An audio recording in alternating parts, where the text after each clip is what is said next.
1948년 이른 봄의 일이다.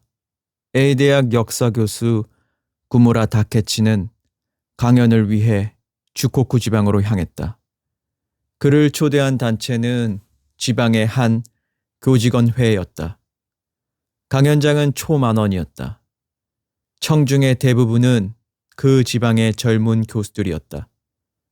먼 곳에서 기차를 타고 온 사람들도 덜어 있었다. 강연이 끝나고 좌담회를 가졌다. 역시 성황이었다. 끊이지 않는 질문 때문에 구무라는 늦은 밤이 되어서야 여관으로 돌아올 수 있었다. 그는 여관 카운터에 아침 7시에 깨워달라고 부탁을 했다. 늘 늦은 시간에 일어나는 그였지만 이번엔 계획이 있었다. 구무라는 오츠루 게이노스케를 찾아갈 계획이었다. 그는 구무라의 은사로 현재 구무라가 교수로 있는 대학의 전 교수이기도 했다. 그는 극우 파시즘 단체인 대정 익찬회에 속했던 탓에 현재는 강단에서 쫓겨나 고향에서 농사를 짓고 있었다. 이번에 구무라가 강연을 한 지역과 그리 멀리 떨어지지 않는 곳이다. 다음 날 아침 여관 직원은 정확히 7시에 구무라를 깨웠다. 구무라는 인력거를 타고 기차역으로 가서 3등 칸에 몸을 실었다. 역시 쌀이 유명한 지역이라서 그런지 쌀 장사꾼들로 기차 안은 가득 찼다. 미리 전보를 쳐둔 덕에 오츠루는 플랫폼에 나와 있었다. 2년 만에 보는 그의 모습은 무척이나 늙어 보였다. 아이고, 어려운 걸음을 했구만 그래. 오츠루가 활짝 웃었다. 이가 빠져 있었다. 구무라는 은사에게 정중히 인사를 했다. 그 사이 다른 사람들이 오츠루 게이노스케를 둘러쌌다. 선생님, 잠깐만 시간을 좀 내주십시오. 함께 기차에서 내린 암거래 상인들이었다. 어허이 참, 지금 도쿄에서 오신 손님, 내가 지금 맞이하는 거 안 보이요? 나중에 이야기합시다. 오츠루가 못마땅한 얼굴을 하고 지방 사투리로 말했다. 오츠루의 집까지는 역에서 20분이 걸렸다. 그의 집은 낡기는 했으나 넓은 토담이 둘러쳐져 분홍들의 옛날 집같이 보였다. 컴컴한 집 안에서 오츠루보다 더 늙어 보이는 그의 부인이 구무라를 맞이했다. 그의 친동생 내외도 인사를 하러 나왔다. 동생은 형의 얼굴을 많이 닮았으나 학자인 형의 고상함에 왠지 기가 눌린 분위기였다. 오츠루 게이노스케는 구무라를 제일 좋은 방으로 안내하고 스스로 상석에 앉아 동생 내외와 부인에게 이런저런 지시를 했다. 모든 면에서 그는 이 집의 수장처럼 보였다. 강연회는 어땠나? 그가 술을 건네며 물었다. 한 700명쯤 모였던 것 같습니다. 구무라가 대답했다. 700명이나? 교사들만 700명이나 모였다는 거지? 어휴, 거참 대단하군 그래. 오츠루가 눈을 감고 말했다. 자신이 과거에 했던 여러 강연회를 떠올리며 감회의 참모습 같았다. 구무라가 40도 되지 않은 나이에 교수가 될 수 있었던 데에는 그의 은사, 오츠루의 역할이 컸다. 누가 봐도 오츠루의 제자처럼 구무라는 행동했다. 즉, 오츠루의 극우 역사관을 적극적으로 옹호하였던 것이다. 하지만 전후가 되면서 그는 방향을 선회했다. 좌익 역사이론인 유물사관을 받아들인 것이다. 이제 둘의 역사이론은 확연히 달라졌다. 가령 농촌의 옛 풍습에 대해서도 오츠루는 토속학적으로 접근하지만 구무라는 계급 간의 갈등으로 접근한다. 여하튼 구무라 다케치는 진보적인 역사학자로서 이름이 알려지기 시작했다. 그는 연거푸 저서를 발간했고 권위 있는 학술지에도 여러 편의 논문을 기고했다. 그가 참여한 중고등학교 교과서 또한 널리 채택되고 있었다. 자연히 일선 역사 교사들로부터의 인기가 치솟았다. 전국적으로 강연을 부탁받고 넘쳐나는 청중들과 함께하는 일상이 이제 당연한 것처럼 되었다. 아주 인기인이 되셨군. 오츠루의 약간은 비꼬는 듯한 말은 이미 예상했던 바이다. 그에게 구무라는 제자이면서도 배신자였으니까. 그래도 구무라는 이 먼 곳까지 은사를 찾아온 자신의 마음이 오츠루에게 전달되기를 바랐다. 아주 인기인이 되셨어 그래. 오츠루가 다시 웃으며 말했다. 가만 보니 이것은 비꼬는 투가 아니었다. 책망의 인상이 전혀 없었다. 오히려 제자를 자랑스러워하는 낯이었다. 선생님, 제가 주장하고 있는 것들이 선생님의 학설에 반대되는 것이라 심히 송구스럽습니다. 구무라는 오랫동안 하지 못했던 사과의 말을 꺼냈다. 이봐, 학문은 고정된 것이 아니야. 젊은 사람일수록 자기 뜻대로 나가는 것이 좋아. 오츠루가 마루에 들이우는 이른 봄의 햇살처럼 나긋한 말투로 말했다. 구무라가 전부터 알고 있던 스승의 모습이 아니다. 그 시절 오츠루 교수의 모습은 거침이 없었다. 자신과 반대되는 입장의 학자들에겐 여지없이 적의를 품고 있었고 제자 중에 자신의 학설에 배신자가 있다면 강한 증오를 표하던 사람이었다. 구무라로 말하면 그 배신한 제자들 중에 대표격이다. 그런데 이런 온화한 말투와 인자한 표정이라니. 역시 농촌의 한적한 환경덕일까? 구무라는 생각했으나 곧 그것 때문만은 아니라는 사실을 알았다. 구무라군, 실은 말이야. 나의 숙청도 이제 반년만 있으면 해제가 된다는 소식이야. 오츠루 게이노스케가 눈을 깜빡거리며 말했다. 나 다시 대학으로 돌아가고 싶은데 혹시 자네가 힘 좀 써줄 수 없겠나? 이전과는 다른 은사의 유약한 모습에서 구무라는 안쓰러움을 느꼈다. 하지만 또 한편에선 자신의 커진 영향력과 작아진 스승의 위치에서 우월감을 느끼기도 했다. 좋은 소식입니다, 선생님. 제가 꼭 다시 대학으로 돌아오실 수 있도록 학장에게 강력하게 권고하겠습니다. 구무라가 말했다. 오츠루는 여러 차례 꼭 부탁한다고 말한 뒤 나도 언제까지나 내 학설에 묶여있지만은 않을 걸세. 나 복직하면 새로운 흐름에 맞게 연구하겠네. 덧붙였다. 그로부터 반년쯤 지나 오츠루 게이노스케의 숙청은 정식으로 해제되었다. 그는 대학 복직을 위해 한 달에 한 번씩 3번이나 주코쿠 지방에서 도쿄로 올라왔다.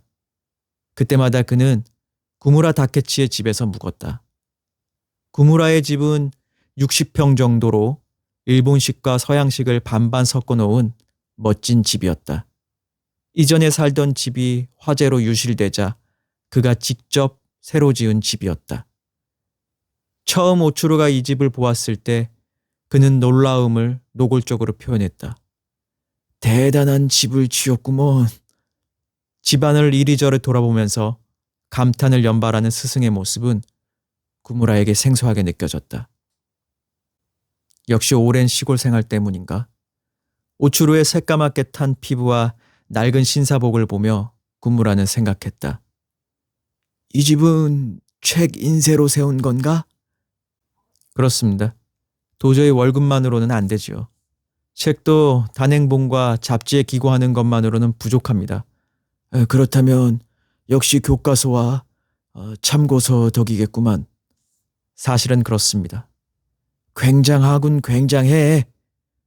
오츠루의 감탄에선 시골 촌로에게서 풍기는 부러움이 있었다. 구무라는 여러 차례 학장에게 오츠루의 복직을 건의했다. 하지만 학장의 반응은 회의적이었다. 자네도 알겠지만 그 양반 학설 가지고는 이제 어려워. 아닙니다. 요즘 보면 예전 학설만 고집하는 태도는 버린 듯합니다. 학장이 코웃음을 쳤다. 구무라는 더 이상 입을 열지 않았다. 구무라의 건의는 늘 그 정도 수준에서 멈췄다. 그로서는 할 만큼 했다고 하는 수준이 딱 이 정도인 셈이다. 다시 말해 은사의 복직에 그렇게 크게 매달리고 있지는 않았다. 그래도 운이 좋았다. 구무라와 오츠루의 사제관계에 감동받은 듯 몇몇 교수들이 힘을 보탰기 때문이다. 그 덕에 오츠루 게이노스케는 숙청이 풀린 지 단 8개월 만에 대학으로 돌아올 수 있었다. 구무라군, 모든 게 자네 덕이네.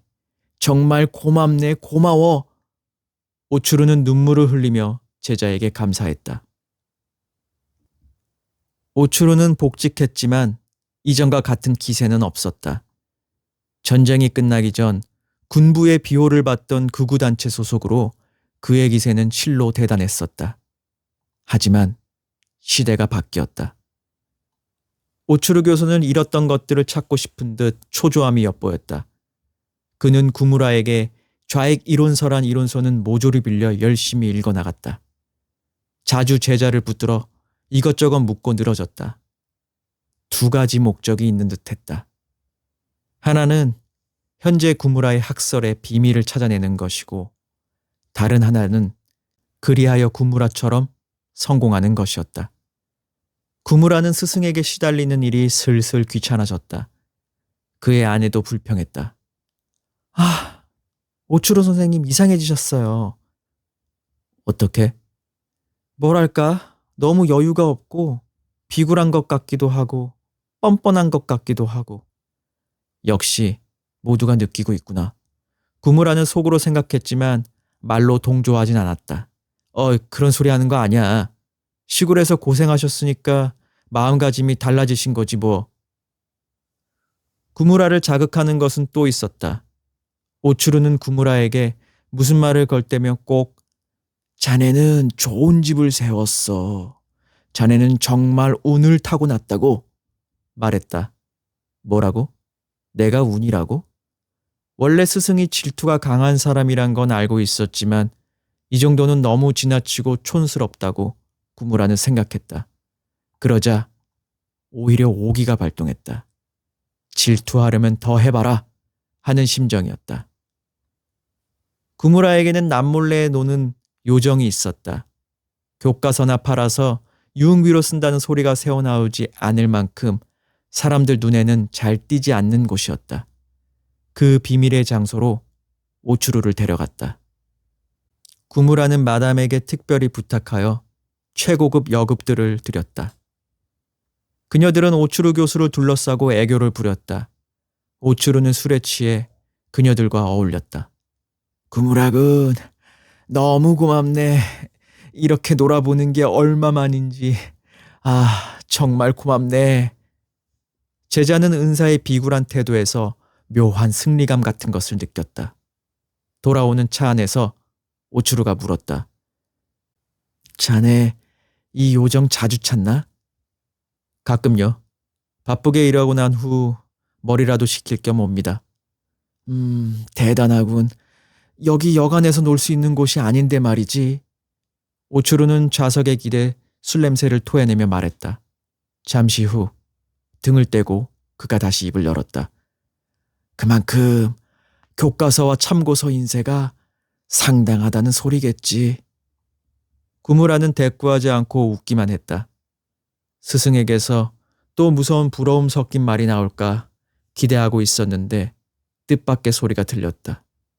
그런데 말이야, 내 오른쪽에 앉아있던 여자는 나이는 좀 들었어도 손님 접대도 잘하고 아주 고상한 매력이 있던데 안 그런가? 예? 예. 뭐 그렇죠. 구무라가 살짝 당황해하며 대꾸했다. 오츠루가 방금 말한 여자. 사실 그녀는 구무라의 숨겨둔 애인이었다. 오츠루 다이노스케 교수의 전향은 드라마틱했다. 그는 유물사관의 열렬한 신자가 되어 일본 역사를 모조리 그 이론 위에서 재해석했다. 그가 이전에 신봉하던 이론들은 모두 헌시작처럼 버려졌다.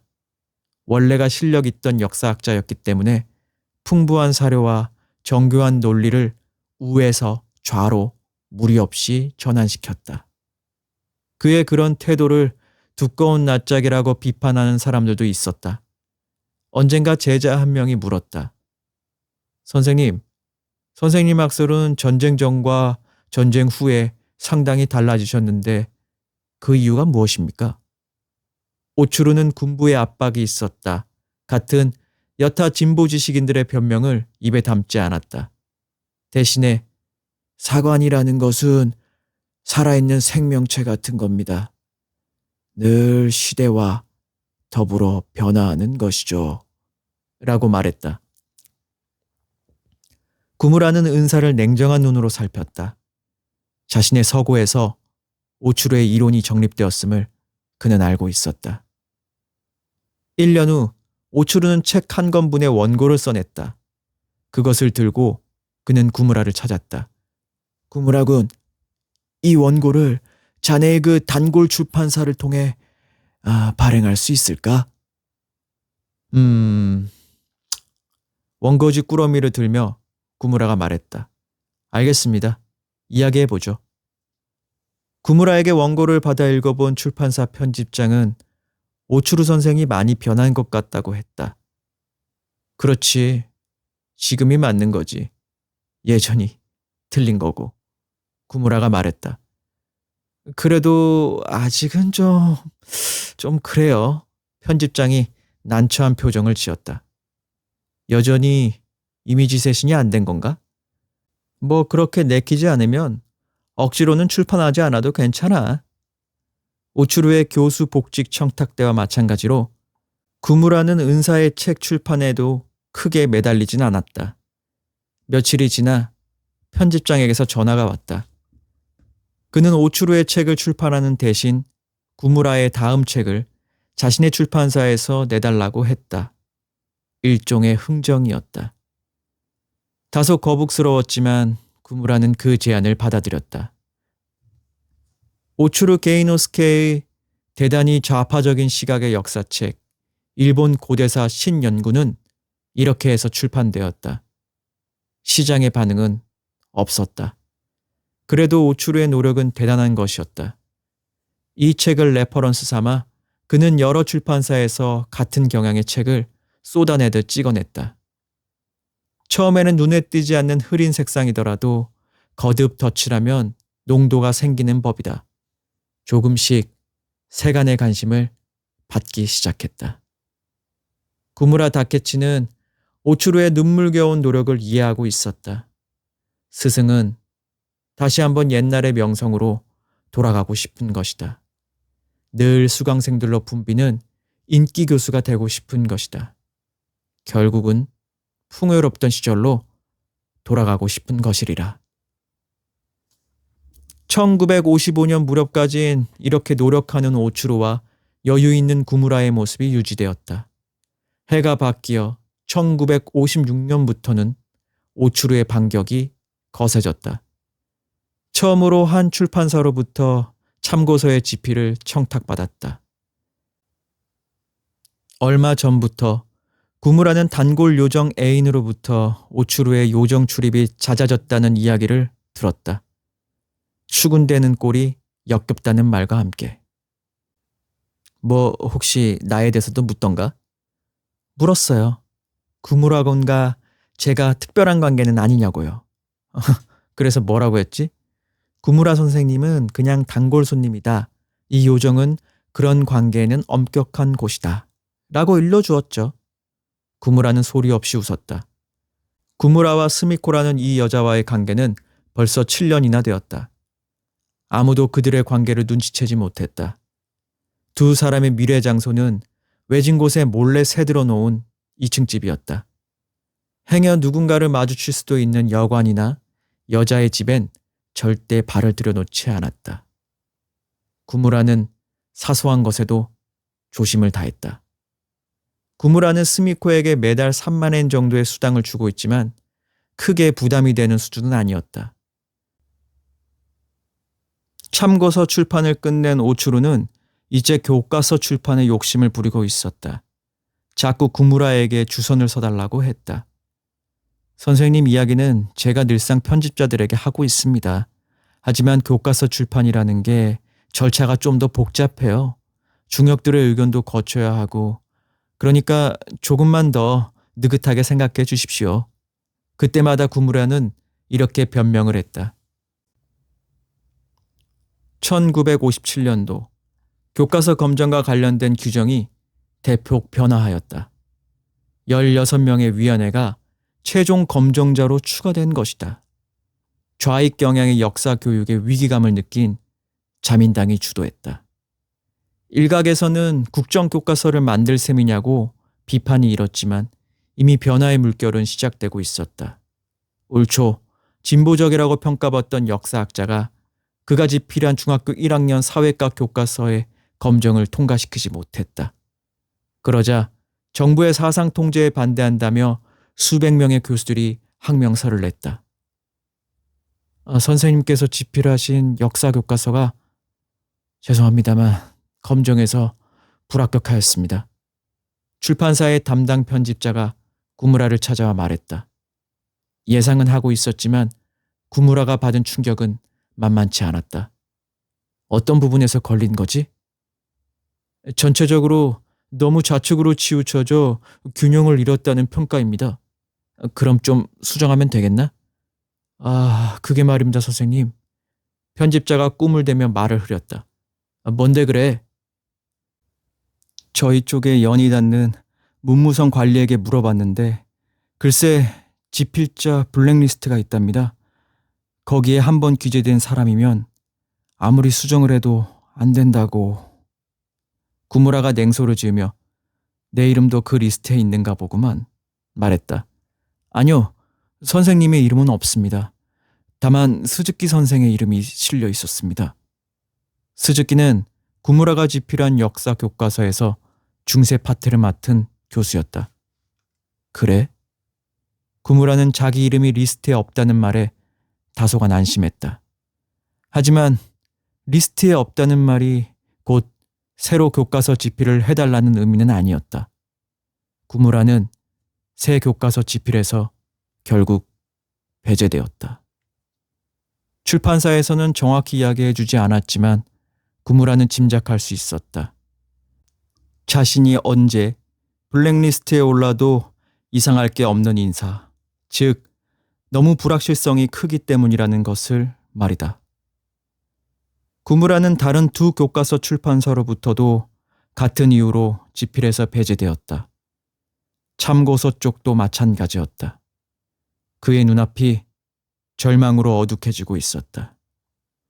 교과서와 참고서에서 오는 인쇄 수입이 그의 전체 수입에서 차지하는 비중은 절대적이었다. 지출을 줄이기에는 이미 씀씀이가 너무 커져버렸다. 한 번 팽창한 풍선은 터지지 않는 한 쉬이 쪼그라들지 않는다. 구무라는 며칠간 잠을 이룰 수가 없었다. 그러다 문득 자신의 이름이 아직 블랙리스트에 오르지 않았다는 사실에 주목했다. 학계에서 바라보는 이념의 기준과 문무성 관리들이 바라보는 이념의 기준이 다를 수도 있다는 뜻 같았다. 학계 기준으로 보면 그는 엄연히 좌파학자다. 그런데도 블랙리스트에 없다는 것은 관리들의 인식이 아직 거기까지 이르지 않았다는 의미밖에 더 있겠나? 좋아. 아직 희망은 있어. 관리들의 인식이 바뀌기 전에 방향을 우로 돌리면 되는 거야. 구무라는 생각했다. 그는 원래가 오츠루의 제자로서 우파 역사학자였다. 전시 중에는 여러 우익단체에 가입했을 정도였다. 그가 패전 후 유물사관을 받아들여 좌파학자가 된 데에는 학생들의 인기를 얻고 많은 저서를 남겨 자신의 이름을 남기고 싶었기 때문이었다. 그 출세의 목적만 충족할 수 있다면 좌파든 우파든 상관없다고 그는 여겼다. 다만 보는 눈들이 있기 때문에 이것은 서서히 그리고 조용히 이루어져야 할 것이었다. 이미 한번 우파에서 좌파로 구렁이 담 넘어가듯 넘어간 경험이 있기 때문에 구무라는 자신이 있었다. 오추루가 찾아왔다. 구무라군, 요즘 교과서 바닥에 문무성의 입김이 거세지는 것 같아. 네, 하고 구무라가 대답했다. 오추루는 근래 교과서 쪽 사정에 대해서 이것저것 열심히도 캐물었다.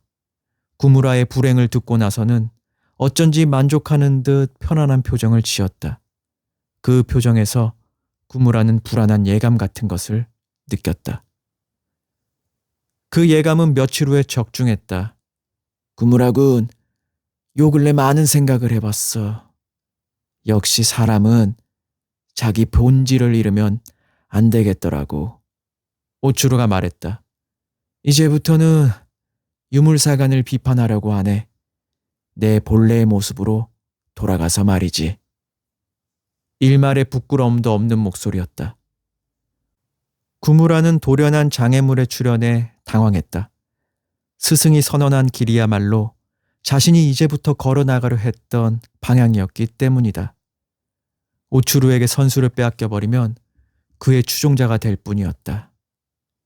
촌늙은이를 대학에 복귀할 때부터 귀찮은 존재가 될 것 같더니만 이런 뻔뻔스러운 인간을 봤나. 구무라는 조바심이 생겨 더욱 잠을 들 수가 없었다. 그에게 오추루는 재난이다.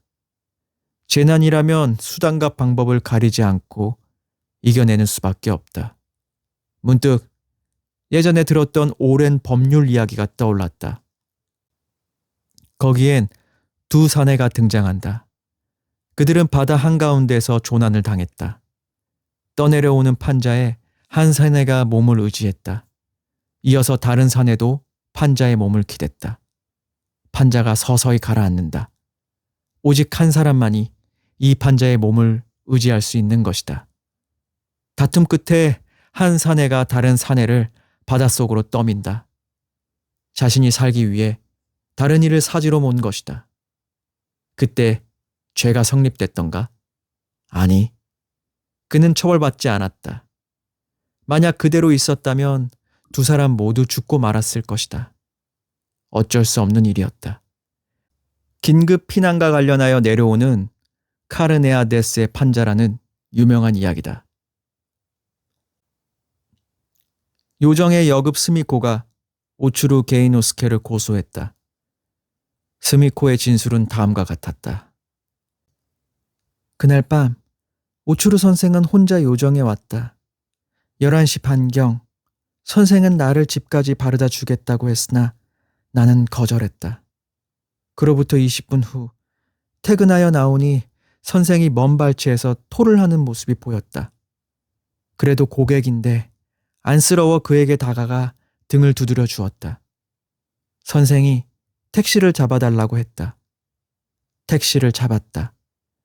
선생이 집 근처까지만 같이 가달라고 하였고 나는 좀 언짢았지만 단골 손님이기도 하여 그의 부탁을 들어주기로 했다. 얼마쯤 왔을까? 갑자기 선생이 속이 좋지 않다며 황급히 택시를 세웠다. 우리는 걷기 시작했다. 이미 시각은 12시가 넘어 인적이 드물었다. 나는 그만 돌아가고 싶다고 말했다. 알았다면서 선생은 내 손을 잡고 더욱 인적이 드문 작은 길로 데려갔다. 이 길 끝에 큰 길이 나오고 거기서 택시를 잡아주겠다면서 말이다. 그렇게 걷다가 갑자기 선생이 나를 인급 풀숲으로 끌고 갔다. 내가 소리를 치려 하자 선생이 나를 풀이로 넘어뜨리고 얼굴을 손으로 내리눌렀다. 나는 거의 의식이 멀어졌고 그 사이 선생이 나를 모욕했다. 고소를 당한 오추루의 진술은 이러했다. 나는 고소를 당할 만한 기억이 없다. 그것은 완전히 합의된 관계였다. 그리고 유혹을 당한 것은 오히려 내 쪽이다. 그날 10시가 지나서 내가 일어나려고 하니까 여자가 두 손을 내 어깨 위에 올려놓고 자기도 곧 퇴근하니 밖에서 조금만 기다려달라고 했다. 나는 알았다고 하고 밖에서 기다렸다가 여자를 만나 함께 여자의 집 방면으로 가는 택시를 탔다. 택시 안에서 여자는 내 어깨에 기대기도 하고 손을 어루만지기도 했다. 택시에서 내려 여자는 어두운 거리로 나를 인도했다. 내가 집이 이런 데 있냐고 묻자 여자는 아니요 라고 대답했다. 이어서 내 귓속에 대고 오늘 밤은 자기를 어떻게 해도 좋다고 속삭였다. 이에 나는 이 근처에 여관이 있냐고 물었다. 여자는 여관은 너무 멀어서 지금 갈 수가 없다면서 내 손을 잡고 풀숲으로 들어갔다. 그러고는 나를 끌어안았다. 이것이 진실이다. 여자가 대체 왜 거짓말을 하는지 이해가 되지 않는다. 나는 교수다. 보수적인 교수 사회에선 설령 이것이 무고라도 강단에서 내려올 수밖에 없다. 너무 억울하여 죽고 싶은 심정이다. 이 고소가 있고 약 한 달 뒤, 아직 사건의 심리가 진행 중일 때 구무라 타케치가 스미코를 목 졸라 죽이고 경찰에 자수했다. 살해 장소는 두 사람이 일찍이 미래를 위해 빌려 쓰고 있던 2층 집이었다.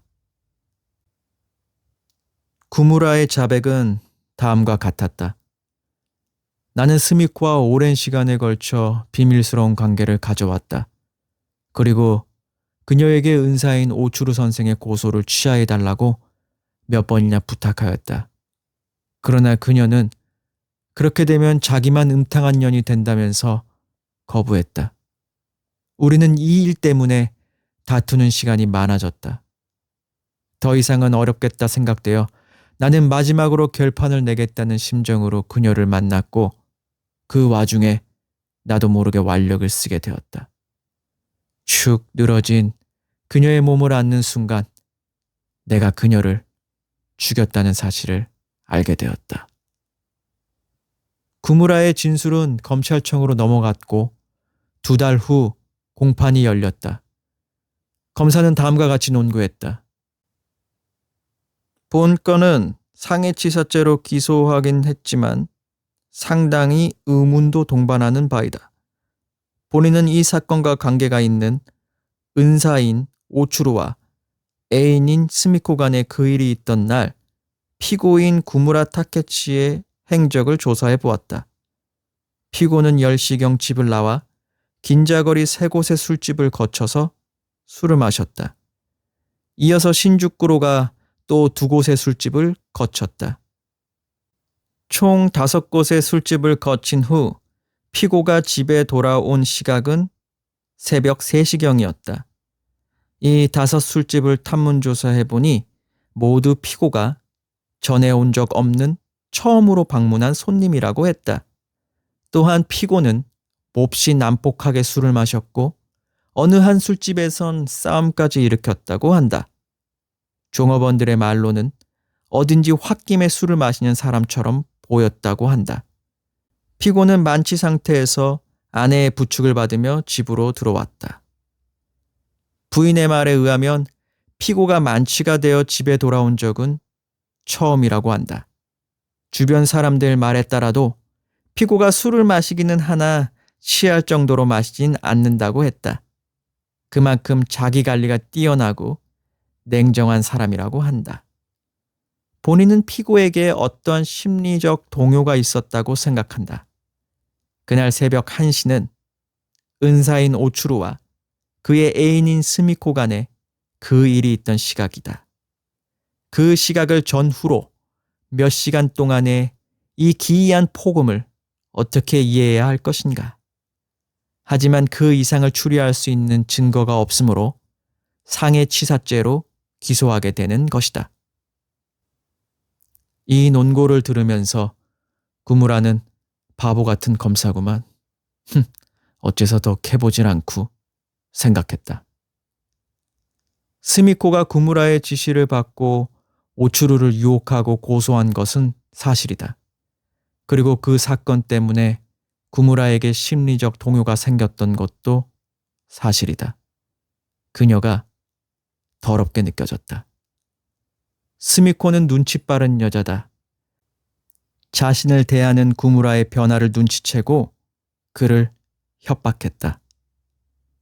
오츠루가 누명을 쓰게 만든 사람이 바로 구무라라는 사실을 그녀는 털어놓으려 했다. 구무라로서는 제지할 수밖에 없었다. 그 과정에서 결국 우발적으로 그녀를 죽이고 만 것이다. 파도 한가운데 판자는 하나뿐이었고 구무라는 살아남고 싶었다. 오츠루와 자신 둘 다 판자 위에 있을 수는 없는 법이다. 다만 스미코의 일은 재난이었다. 이것은 피할 수 없는 태풍과도 같은 것이었다. 아무리 노력해도 그 사건 후에 오는 그녀에 대한 혐오의 감정을 구무라는 억누를 수가 없었다. 판자에 홀로 서기 위해 태풍을 정면으로 받은 구무라. 결국 그 판자에 남은 건 누구란 말인가?